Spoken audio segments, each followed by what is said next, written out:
Through the difficult part of this series. Let's see what's going to happen. We're back to a best of 3 here, as this is not a qualifying match. This match will play, and then the winner of this plays, I think it's alive, in the final qualifying match of the day. Maru got knocked down to the losers bracket by Zest in the very first matchup of the day that we actually watched on the stream. Let's see what's going to happen in the TvZ then. Let's see who's going to advance through to play alive in that qualifying round. To the bottom right hand side, the red Terran player. Guys, give it up if you're cheering on Maru. And to the upper left, our blue Zerg player. Let's hear it if you're cheering on ByuL. So in about 4 hours' time, there is going to be the European qualifier. I'm kind of in two minds about whether to cover it or not. I mean, on one hand, I'd love to do all the qualifier and just keep on casting through the day. On the other hand, I'm actually ridiculously tired. And outside of being very tired, there's also the slight factor that,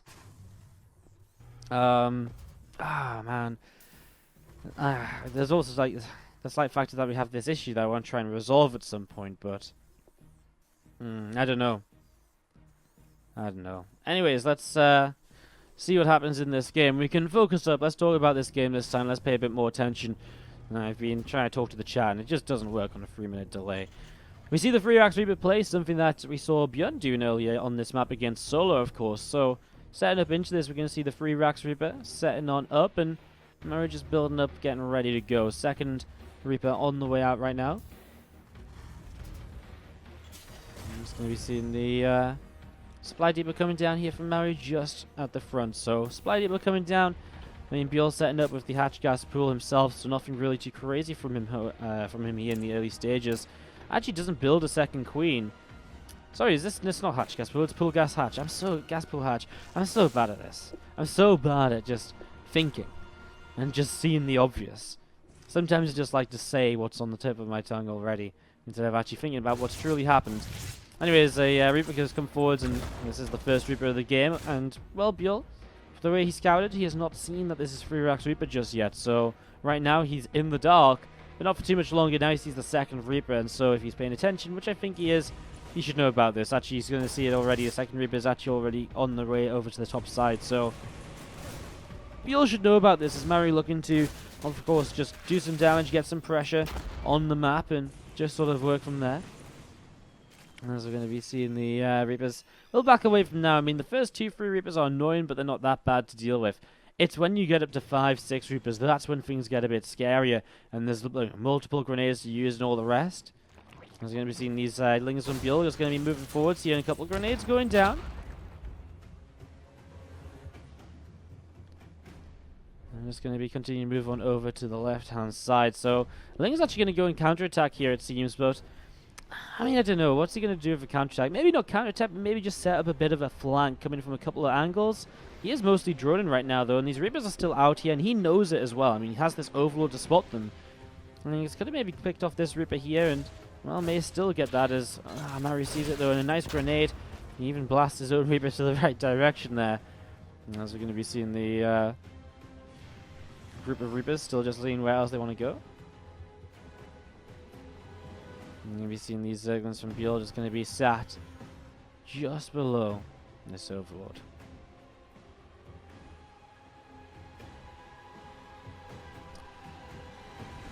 So, I mean, Maru's not really doing too much more, but, you know, in the meanwhile, he's got his natural CC up and he's got a third CC building.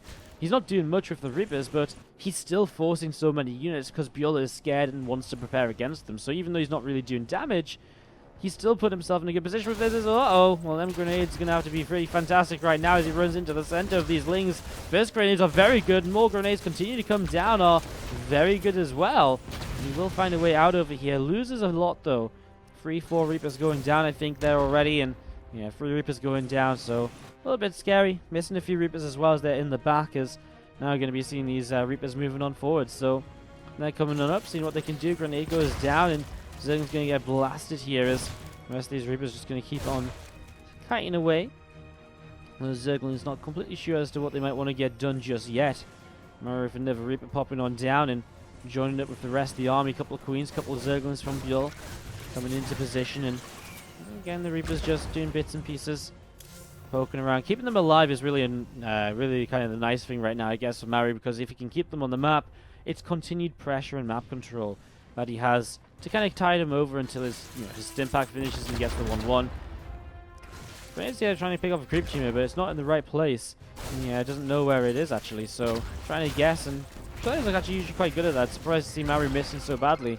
I guess just misjudged it based on where he saw the creep spreading forwards from. As we do see the Reapers from Maru going to come down towards the lower right hand side of the map, and they're going to try and continue to see what else is going on, as well as see the +1 carapace upgrade from ByuL is going to be finishing shortly. +1 carapace, something we've seen more and more of in the Zerg versus Terran matchup. A great way to enable you to just sort of, open early while still building a lot of units to help defend the initial push, but also upgrading those units and getting something on the map. And the carapace works out better against the ranged units than the melee does. So you still want melee. I mean, melee is going to be very useful. It's just especially in the initial drops when it's so much about the Terran player kiting backwards and you just using the Zerglings sort of as a buffer to push them back rather than actually killing units. The carapace goes a long way, so that's what we're seeing right now. And on the other side, I mean, Maru does have his own 1-1 upgrades finishing his 3rd CC in location. Grenades will go down, and he's going to start working his way through the rocks, the cooling tower, so he can help to protect his 3rd base a little bit more easily as the game continues. Where's his first medevac? It's not out just yet. All getting ready to come out though. Starport swaps onto a reactor, factory onto a reactor as well. Maru just sets up into this very standard mid-game TvZ. Now obviously we've seen a lot of TvZ today actually. Innovation, sorry, not Innovation. We saw ByuL against Solo, of course, in the previous season. It's actually the only TvZ we've seen. No, we saw Dark against Innovation. Yeah, that was it. We've seen a lot of TvZ today, and Terrans have kind of been struggling. Solo beating ByuL, Dark beating Innovation. It's been not a great day for ZVT in this matchup if you're a Terran fan, but, well, I mean, you never know what Maru is going to be able to bring up. I mean, Maru is... I bring up again the kind of the loser strikes back matchup from last week, a best of 11 where Maru beat ByuL 9-2. I say best of 11, it's 11 maps played. 9-2 scoreline though, crazy, as we can see Marines pushing forwards, picking off one Zergling. So Zergling goes down and, well, medevac's loading up, a lot of Marines going inside them and going to start boosting on over to the left hand side. Have a little bit of a think to see what they think about what they might want to get up to here very shortly. As you see, with a grenade going down. And he's just joining up as he's medevac's joining as well. I mean, it's going to be about the target fire as he gets surrounded here more or less. ByuL actually begins to disengage. He only has 4 Banes. He actually has a few more in the back. And now some more morphing in as well. As now Maru though is pre-split. He's got his army ready to engage into this here. First Bane kicks off on 1 Marine only. Not the best of initial trades as we're going to be seeing still. This group of units continue to pressure forwards. 4th base under fire. Another grenade goes down. Doesn't really hit on anything at all. More Lings and Banes disappear in here as Marines will stem forwards. This hatchery continue to take damage. Lings and Banes pushing forwards once again, and we'll start to see these Marines now in the corner. We'll have to lift up because Banes will get close enough to connect. But look at Maru's supply. He's taking a lead. He's still trading here right now. I mean, a supply lead for a Terran player in ZVT generally is not very good for a Zerg. It's generally not where you want to be at. And it's generally where the Terran player will be feeling very happy. Now, not only is he going to be in an army supply lead, but he's also about to be in an upgrade lead. 2-2 upgrades are just seconds away from finishing. And, well, ByuL has a little bit longer to wait for his own, so it's going to be a little bit of a shame as we see him stimming on forwards. Here we go. Actually, a nice flank, though. Going from a couple of different angles. The Widow Mines are doing the damage at the moment, picking up a whole chunk of Zerglings and Banes. And now there's only really 1 Baneling left over.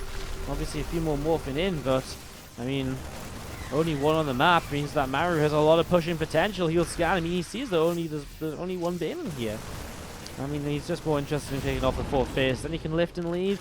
And he's just, executed this very well. He knows he doesn't need to keep on pushing in. It's just patient play by Maru. Picks off the 4th base, knows that's a good advantage for him to work from. And he'll be comfortable with that right now, rather than just trying to say, okay, well, you're just morphing in your Banes. Let's take the fight and try and win it right here.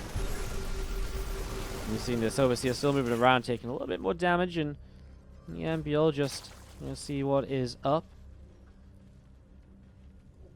His 4th base not rebuilding just yet. GG out. I think at the same time, Liberator sieges up as natural, and I mean he's so far behind anyways. I can't do so, and of course, just allows you to see when I'm live. I cast pretty much every single day. If you're new to the stream, I know we've got a lot of people in here right now. So if you're new to the stream, perhaps, then maybe you've, maybe you haven't heard of me, or maybe you have, but you don't know too much about me. I'm a full-time streamer, caster, content producer, running my own tournaments, casting online qualifiers and so on as well. If you do enjoy the content, obviously you can help support me being a full-time streamer and the events I run and stuff like that. Through subscribing on the channel, you can donate as well. All great ways to support as we do set up into this game number 2 right now, though. So I'll leave the sellout stuff for another time. Let's talk about the TvZ as we have to the top right-hand side. Our red Terran player, it is Maru. And down to the bottom left, our blue Zerg. His tournament life on the line here. It is ByuL. Tournament life, qualifier life, I suppose. Again, there is a second Korean server qualifier, which will take place tomorrow. At least stage 1 of it will. We'll be back once again at 8 AM CET to bring you guys the broadcast of that. And on Monday, we'll be back at 8 AM CET once again to do exactly what we did today. That'll be qualifier 2, stage 2. So again, stage 1 tomorrow means that it's an open qualifier, anyone can play, the game's on the Korean server. The top 8 advance to join the 8 invited players from WCS career points from 2016. And that is what stage 2 is, and that's what we've been seeing today from qualifier number 1. We also have the American qualifier, stage 2, on Sunday evening. And the European stage 2 qualifier is this afternoon. It's in about 4 hours' time. We're still a little bit unsure as to whether we're going to cast that or not. Will kind of depend what time. We'll see. We will see. I'm going to try and figure it out. We'll see if it's going to be something that's worth doing. You know, we might come and do like a few series and then kind of call it quits. Something like that. We'll see what happens. We'll see what happens. Anyways, we're starting up here into this TvZ on Daybreak. No free axe sweeper this time around. This was actually the second matchup where the second map of ByuL Solo, where ByuL did try the free axe sweeper, but we're going to go for a bit of a different build and going to completely move away from kind of bio-based openings, I suppose, as he drops down the factory. I mean, obviously, can still open with bio, can still play bio from this. There's going to be the Hellions early on. When I say bio-based, I mean multiple racks, you know, getting up into Stimpact relatively early on with more than one barracks. As we are just going to be seeing in this situation, a couple of Hellions on the way up. And barracks is going to build a Marine and a Starport building on the main base as well. And as we see the Reaper picking off the Lings. Nope, not quite. Doesn't quite happen just there. As do you see this Reaper still just moving around, Maru thinking about what he might want to try and get done here. And, I mean, it's just one Reaper, obviously, and his intentions are just to kind of scout and figure out what's going on, trying to keep track of the Zerg. As you see the Zerg just setting up in a very standard way with the third hatch coming down. Nubtez Carapace building as well. Just wants to scout, make sure he knows what's going on. And we're going to be seeing from Maru the Hellion drop. Something we've been seeing a little bit more of recently. It's actually a build ByuL did as well, so it's a very popular build in the Korean realms, I suppose, at the moment. As we're going to be seeing the Reaper and, again, a couple of Hellions just moving around, seeing what else is going on, seeing what else is happening. So Carapace is about to finish up here from ByuL. I'll allow him to scout in. And, I mean, when he scouts in, what's he going to see? He's going to see the Starport with no add-on on it. He's going to see the factory still on a reactor. Actually, he's going to see the Starport on a reactor on a tech lab now, which is maybe not going to give him the information he wants. But he sees it just landing now, and he should know the timing of this. Has probably allowed something else to come out first. We're actually going to be seeing a Liberator starting up. I guess a little bit of a mind game as we see the Armory coming down as well. And here we go, going to drop on in towards the main. Maru trying to get ready to unload here, but a couple of Queens already deflecting the medevac. Maru not able to do too much just yet. We'll join the Hellions up at the front, and maybe just going to dive for some drones, but Zerglings are nearby, and he just picks off one Ling before he lifts up and starts to back away once again.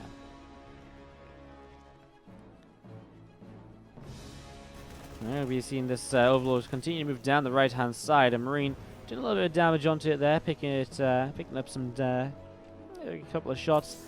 I mean, ByuL's going to do this build, which I would call kind of free base middleist, which is where you kind of invest into this lair kind of early after taking 3 bases. And from there, you're able to go in towards the Spire quite early, you know, earlier than usual, you know. Instead of prioritizing upgrades, you prioritize the Spire and then into upgrades and so on. So, get set up into that early as we're going to see some Hellbats hitting the third base, also Hellbats at the front of the natural. I mean, some Lingbane already here from ByuL. I mean, Maru, if not anything else, is forcing more units to come on out though, so he's, you know, forcing some Banes and slowing down his opponent, slowing down the drone production, keeping the worker count fairly reasonable at this point, as we are going to be seeing the switch out of this. Will be bio base, double engineering base, so there's our confirmation. Until now, it was kind of possible he could have just straight up played mech, as now you're going to see 8 Hellbats coming in towards this third base, and the damage being done is already kind of crazy. You're going to see the Banes connecting, but not really doing enough. But actually, now he's going to start doing more over here than I really kind of thought he was going to be able to. Cleans up a lot of these Zerglings. I mean, the hatchery gets so low as well, and now that's a very, very simple target to target down due to any sort of kind of marine drop later in this game. Liberator sieges up in the main base too, and has actually already taken a couple of shots on the Queen. Will now just work his way through the drones. Will actually try and reposition. That's just going to relocate, I guess, the Spore Crawler is the main reason for that. You know, you can sit through a lot of Queen shots. When a Spore comes into play, you're going to lose that Liberator very quickly. So better turn siege, keep it alive. I mean, you can even repair it back at home if you want and send it out once again. Either way, there's definitely more potential to do damage with this Liberator. So no reason to just leave it sat on a Spore Crawler and a Queen, where you might get one more drone at most. And even just the Liberator being on the map is a threat that, you know, ByuL has to think about. Right now, there's no Spore on the third base, and that's going to eat up a drone at least, forcing the Spore on this location when that Liberator comes in. That said, he might not force the Spore, because the Spire is about to finish up here, so as ByuL finishes this, well, where is he actually really at? Is he able to afford 4 Mutalisks? Not really many. There's the Evo Chambers, so again, it's kind of the same as 2-base Muta. You sacrifice the upgrades for a while to get faster Mutalisks, and the Mutas really are kind of your the be-all and end-all of your defense initially, because you're meant to use them to harass, to keep the Terran player at home, and, you know, outside of that, you know, you don't have Bane speed for a while. You're just kind of behind in other ways, so you do have to be making sure these Mutas are going to be worthwhile. 5 on the way up, can afford a couple more now. See if ByuL wants to commit into that, though. As this Liberator did come into position, looks though actually got turned away by Queen.